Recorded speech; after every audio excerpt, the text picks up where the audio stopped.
অনেকেই জানতে চেয়েছেন মাংস রান্নায় কিভাবে আমার এত সুন্দর কালার আসে। আজকের ভিডিওতে আমি শেয়ার করব মাংস রান্নায় সুন্দর কালার নিয়ে আসার কিছু টিপস। আশা করছি উপকৃত হবেন, তাই না টেনে ফুল ভিডিওটি দেখার অনুরোধ রইল। হ্যালো এভরিওয়ান, আসসালামু আলাইকুম। কেমন আছেন সবাই? আশা করছি আল্লাহর অশেষ রহমতে সবাই ভালো আছেন, সুস্থ আছেন। আলহামদুলিল্লাহ আমরাও ভালো আছি। আজকে ছিল হাজব্যান্ডের ছুটির দিন, তা ছুটির দিন ভালো মন্দ কিছু খাওয়া হবে না তা তো হয় না, তাই আমি আজকে তাড়াহুড়ো করে রান্নায় চলে গেলাম। তো সকালবেলা আমি তেমন কিছু নাস্তা বানাইনি, বাসায় পাউরুটি ছিল তাই একটু ডিম টোস্ট বানিয়ে নিয়েছি। তারপরে বাসায় বাঙি ছিল দেখছিলাম ফ্রিজে, তাই একটু কেটে নিলাম, কেটে নিয়ে খেজুরের গুড় দিয়ে খেয়ে নিচ্ছি। এখন আমি রান্নায় চলে আসলাম।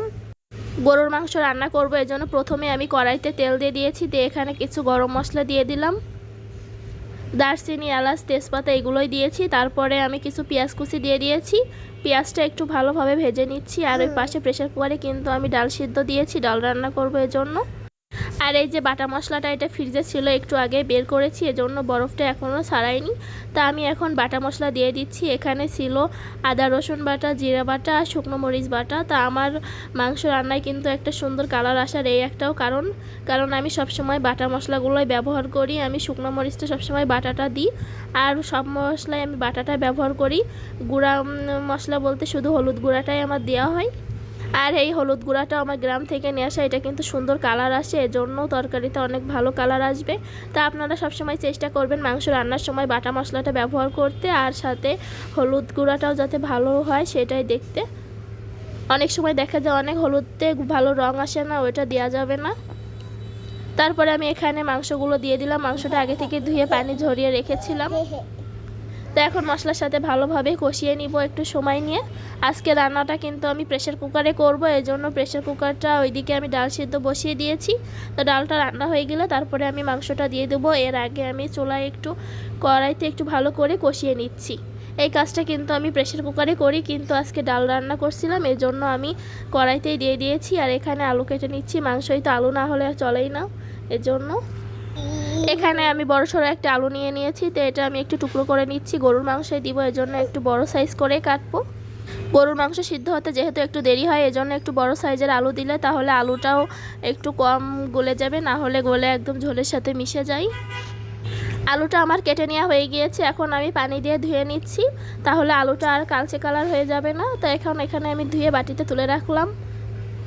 আর এইদিকে মাংসটা কিন্তু আমি কষাচ্ছি, এখনও পানি দিয়ে নিই, ওইভাবেই আমি কষাচ্ছিলাম, মাংস থেকে পানি বের হচ্ছে।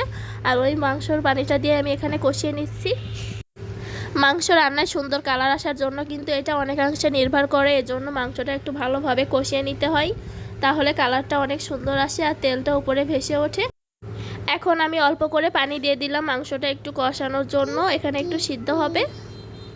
মাংসটা কিন্তু আমার খুব ভালোভাবে কষিয়ে নেওয়া হয়ে গিয়েছে। এখন আমি একটু পানি দিয়েছি, এই পানি দিয়ে কিছু সময় একটু সিদ্ধ করে নিব। আমি এখন ভয়েস দিচ্ছিলাম, আর আমার মেয়েও এখন কথা বলছে, তো ওর কথাটাও একটু আসতে পারে এখানে।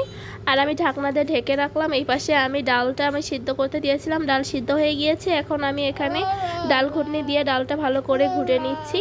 তো আমি প্রথমে একটু হলুদ দিয়ে নিলাম, নিয়ে এখন ডালটা ভালোভাবে ঘুটে নিয়েছি। আর এই দিকে পানিটা অনেকাংশে শুকিয়ে আসছে, এখানে আমি একটু নাড়াচাড়া করে দিচ্ছি যাতে নিচ থেকে না লেগে যায়। এখন আমি আগে থেকে কেটে রাখা আলুগুলো দিয়ে দিলাম, আর কিছু গোটা দেশি রসুন দিয়ে দিয়েছি। তো মাংসের ভিতরে রসুন দিলে খেতে অনেক ভালো লাগে, এজন্য দিয়ে দিলাম।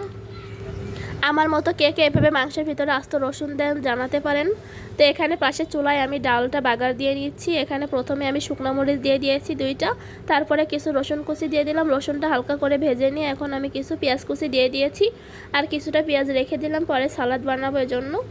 আর এখানে পেঁয়াজ আর রসুন সব কিছু একটু ভালো করে ভেজে নিচ্ছি, আর কিছুটা গোটা জিরাও দিয়ে দিয়েছি। দিয়ে একটু কালার হয়ে আসা পর্যন্ত অপেক্ষা করলাম। এখন আমি ডালটা দিয়ে দিব। এই পর্যায়ে চুলাটা কিন্তু অনই রাখতে হবে, একটা বলক আসা পর্যন্ত অপেক্ষা করতে হবে। তো ডালে একটা বলক আসার পরে আমি অফ করে দিব চুলাটা। এই যে চুলাটা অফ করে দিলাম, ডাল রান্নাটা আমার কমপ্লিট। আজকে আমি ডাল আর গরুর মাংস রান্না করছি। দেখা যায় 2 জন মানুষের জন্য খুব বেশি কিছু প্রয়োজন পড়ে না, তাহলে খাবারগুলো নষ্ট হয়। তো এখন আমি প্রেসার কুকারটা ভালো করে ধুয়ে নিয়েছি, এই আগে থেকে মাংসটা রেখেছিলাম ওইটা এখন আমি এখানে দিয়ে দিলাম। তো এখন আমি পরিমাণ মতো যে ঝোলটা দিয়ে দিব, আমি একটু বেশি করে ঝোল রাখবো, এই জন্য পরিমাণ মতো পানিটা দিয়ে দিব। পানিটা দিয়ে এখন আমি প্রেসার কুকারে ঢাকনাটা লাগিয়ে দিব। তো এইভাবে কিন্তু 4-5টা সিটি দিলেই হয়ে যাবে। আমার প্রেসার কুকারে একটু বেশি সময় লাগে, আপনাদের হয়তো এর থেকে কমও লাগতে পারে। এখনই দেখতে পাচ্ছেন কালারটা কত সুন্দর আসছে, রান্নার পরে কিন্তু কালারটা আরও সুন্দর আসবে।